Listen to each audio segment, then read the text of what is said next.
Erokamano ahinya Eriko Wenga. Wadhi nyime kama riwruok mar pinje Afrika AU ema koro dhi kawo ting' mar manyo kwee e kind piny Rwanda kod DRC. Mane oyangi kod romo mane otim kawuono e boma Nairobi e kar jot mar jatend piny Nairobi monywando jotend pinje mawuok e pinje Afrika mano EAC kod mago mawuok e milambo mar Afrika SADC. Walter Nyambaga nigi mathoth. E kinde romo mane okelo kanyakla riwruoge mag pinje mag Afrika ma yo wuok chieng' EAC to kod mago ma milambo SADC, romo mane okelo kanyakla jotend pinje kendo ochwe kom kod jakomno mar AU Mohamed Ali Yusuf, William Ruto kaka jakom mar EAC e kod nyawadgi ma Zimbabwe Emerson Mnangagwa mano mar SADC.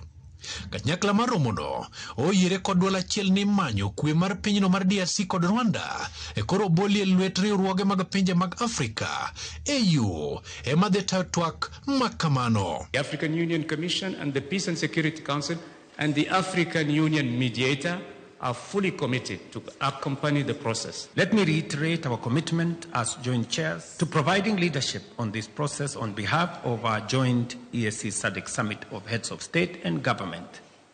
And we did decide to take the historic step, the first time ever that has happened in this continent, to bring two regional economic blocs together to facilitate the resolution of the process in Eastern DRC, because we realized that this was a situation that was threatening to run out of control and to destabilize the whole region.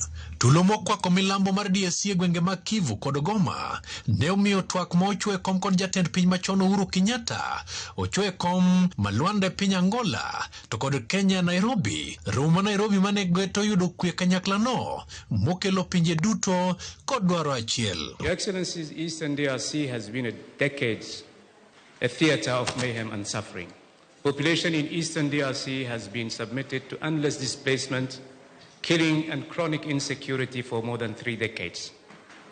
Over the past few months, there's a glimmer of hope shaping up. Our engagement demonstrated our collective commitment to the peaceful resolution of the conflict in various areas of our country, and in particular the Eastern DRC, and the consolidation of peace and security on our mother continent, Africa. Bang piny Amerika donjore weche mag piny mar DRC motisi ni Washington kod Doha, kuku mar burano ma Nairobi oduombo twak ma Luanda kod Angola e kendo rwako jokanyo mag twak ma Washington kod Doha mondo odhi nyime. And giving all of us reasons to believe that this time around peace could be reached among all stakeholders. The African Union Commission salutes the Washington Agreement signed between Rwanda and DRC and the Declaration of Principles signed between M23 and the government of DRC in Doha. However, the African Union underlines the centrality of its mediation role. Magitimore kinde ma piny Kenya kod Tanzania bende pod ni kod suku kata men mag tudruok madhi nyime kindgi ma medo hinyo osiep e kind pinje ariyogo. Through your astute leadership, we remain hopeful that our two regions and indeed the continent will finally help to achieve peace. Walter Nyambaga, Ramogi TV.